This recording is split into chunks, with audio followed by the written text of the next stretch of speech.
Dream Team. It's your favorite duo, Darian and Mackenzie. What another reaction video, guys.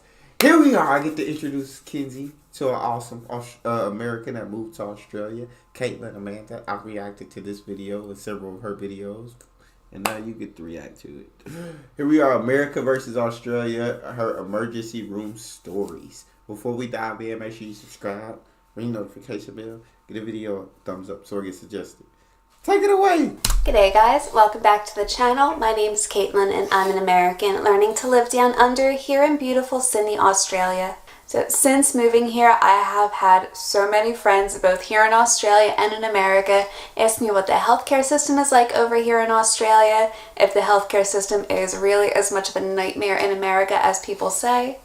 And while I'm still in the middle of doing research for a huge America versus Australia healthcare and health insurance video, this one is a little bit personal. In this, I am sharing my own emergency room stories both in America in 2019 and over here in Australia in December 2021. So both of these are completely based off of my own experience, and hopefully this will give just a little bit of insight into just how different the healthcare systems are between these two countries. So take a seat, grab a bicky, grab a cuppa, because this is America versus Australia, my emergency room stories. You know what the grab a bicky, grab a cuppa mean? Grab a bicky is a biscuit. Mm-hmm. And a cuppa is what, like a cup of tea? Yeah, you go, bro! Ain't she learning? She's learning, gosh dang it. So the health insurance that I had over in the States was tied to my employment like it is for so many other Americans. I paid $78 a fortnight and my employer paid $141 on top of that.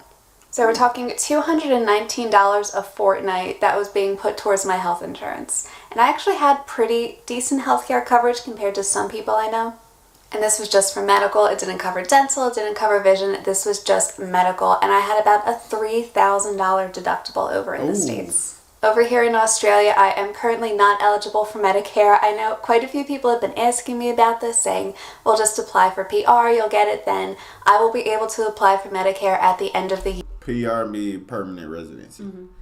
But until the end of the year, I am not eligible for Medicare. And I did come over with private health insurance, which I still pay fortnightly, and that has been $88 a fortnight over here in Australia.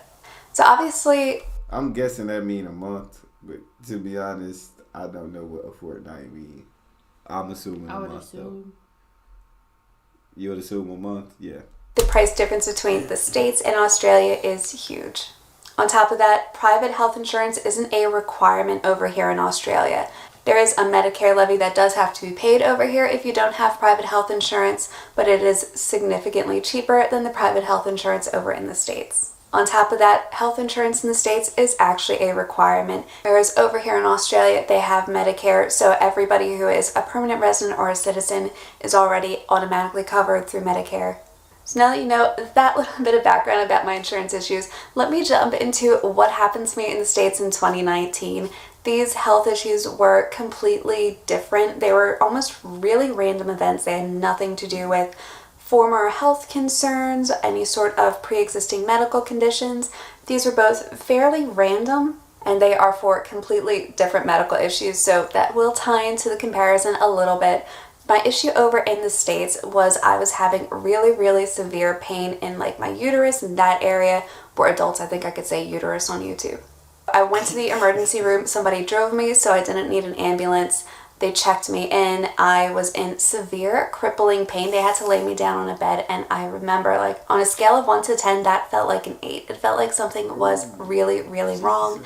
I was worried that maybe my IUD had shifted, but when the emergency room doctor came in, he did his quick little examination, basically just like pressing on my stomach in that area for about 30 seconds, sat down, said, no, your IUD hasn't shifted, it's not that. We can't give you an ultrasound right now because it's the weekend and our ultrasound machine is down on the weekends, and we have no ultrasound techs who work on the weekends. So he basically said all he could do.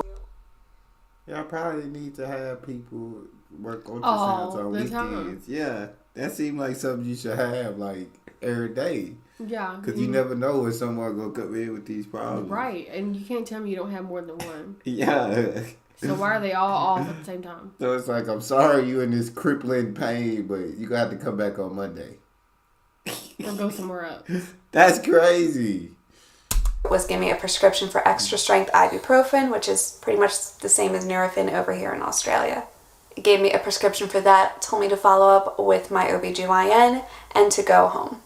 I was in there for maybe about an hour, and for a pregnancy test and extra strength Nurofen, that cost me $742 after my insurance paid their portion. Before my insurance kicked in, it was a little... She said that's after. Bro, I can go get a pregnancy test, and I can go get ibuprofen at the store for $10. I swear to God.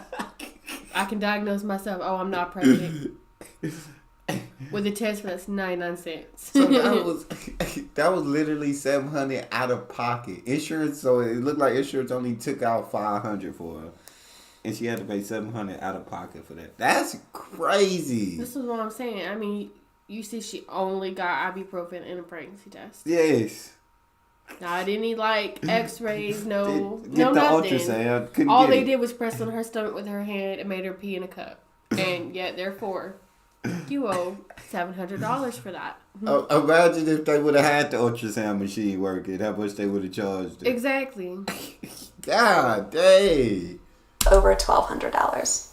Now on top of that, I did require some care a little bit later. I did have to go to my OBGYN and get an ultrasound done at another hospital. The ultrasound cost me about $60, and the visit to my OBGYN cost me an additional $80. Damn. And on top of that, they couldn't actually properly diagnose me because I didn't have an ultrasound done when the actual incident was happening. So that was well over $800 spent to be told we don't know what happened. Nah. Now, as for my... Somebody gonna tell me, god dang it. Y'all gonna come up with a guess or something, god dang it. Because I ain't just spent $800 for y'all not to know what was wrong. She could have had like a cyst, like burst. Yes. Or anything, bro. Be She like, could y'all, have been dying. y'all gonna tell me, bro. My emergency room issue in Australia, it was very, very different. This actually involved my eyes. I wear contact lenses. I'm actually cross-eyed. I'm sure if you take some stills, you would be able to see that. But typically, my eyes are fairly straight when I have my contacts in. I've been I was gonna say, I ain't seen no cross-eyed like watching the video. wearing them since I was 13, but for some reason, my contacts one night wanted to give me a really weird problem. It wouldn't come out of my eye, and I had been playing around with my eyes so much to get it out that it had felt sore, it felt swollen, and it still felt like the contact lens was stuck in my eye. So you scared of that, huh? Yeah. That's why she said she's scared of contact. I do contacts because it's very easy for me. Yeah, I refuse to even try. One time, I had my contacts in and I got in like a car crash. And one of my contacts, I couldn't see and I thought it rolled to the back of my eye. So I was just picking at my eye for so long. Went to the hospital and everything. And they put some stuff in my eye. He was like, I can't find the contact in there. And so I think it actually fell out when like the car crash happened. Let's see. I don't want to worry about that. And I was just messing with my eyeball for no reason. See, I'm just saying, I don't want to worry about that. I just put my glasses on, call it a day. I had glasses for the longest. I just got tired of them. I got tired of them. I want the contacts, god dang it. Bro, you didn't have glasses. You had goggles. I had glasses and goggles. Don't play with me. Most of the time I wore my goggles because I kept breaking and losing my glasses. So I did wear my sports goggles most of the time. Bro, they tied to the back of his head. They had to, bro. That's embarrassing. It was, but what do you... I gotta see. I had to see. Before I had them, I was walking around squinting so hard it was ridiculous, nonstop. Bro, he's literally blind. Literally, bro. When he takes his contacts out, like... You gotta guide him to the bed. And she's not lying, bro. It's that bad. It's that bad. But I'm gonna let you finish, Kaitlyn. My bad. So I went to sleep and woke up the next day, and it felt so much worse. So Mark drove me over to the emergency room that I was able to go to on my private health insurance. We couldn't go to the closer hospital because that's public. I had to go a little bit further to Westmead, which is private. And this was one of the things that really caught me off guard. Because it was COVID, Mark couldn't come in. So when I walked in and checked myself in, I gave them my health insurance card. I gave them a copy of my passport too. And they said, okay, it's going to be $312. I'm like, I haven't even been seen by anybody yet. Is that just the administrative cost to $312 for an emergency room visit before anybody's even seen me? So it is what it is. They said that they would mail me my invoice. I said that's fine. Sat down. I probably had about half an hour wait before actually seeing a doctor. She checked my eyes. She washed them out. She rinsed them out, put a couple drops in, examined them. She said that she couldn't find anything in there. My eye was just so swollen from messing around with it so much that the contact lens had probably dislodged and popped out, and I didn't even realize it. So, see, same problem, same issue. Whatever drops they got must be better than the drops you can get at the stuff. she gave me an antibiotic cream, she gave me some saline, and sent me home. There was no need to go to the chemist like I did over in the States to get my prescription filled. It was all given to me right then and there, and this might not be the norm. Again, this is just my emergency room experiences, and I'm sure they're very different all across hospitals, all across the states and territories over here in Australia as well. So it took a little over a month for me to actually get that invoice in from the hospital, and when it came in, I almost fell over. My entire emergency room visit was $156. It was half of the fee that they told me up front, and there were no additional costs added. And this was the entire fee up front. This was before I was reimbursed by my insurance company. I called them up, paid the full fee, and then sent a copy of that invoice over to my insurance, and they reimbursed me $90.35, which means my entire emergency room visit over here in Australia with just private health insurance without Medicare cost me $65.65 out of pocket. That's how much just the ultrasound cost me over in the States. I was absolutely flabbergasted when I opened up the statement and saw that that's all I had to pay, and then to find out that I was getting a huge chunk of that reimbursed through my insurance. Over in the States, you really have to fight with your insurance company to get anything reimbursed, to get a lot of things covered.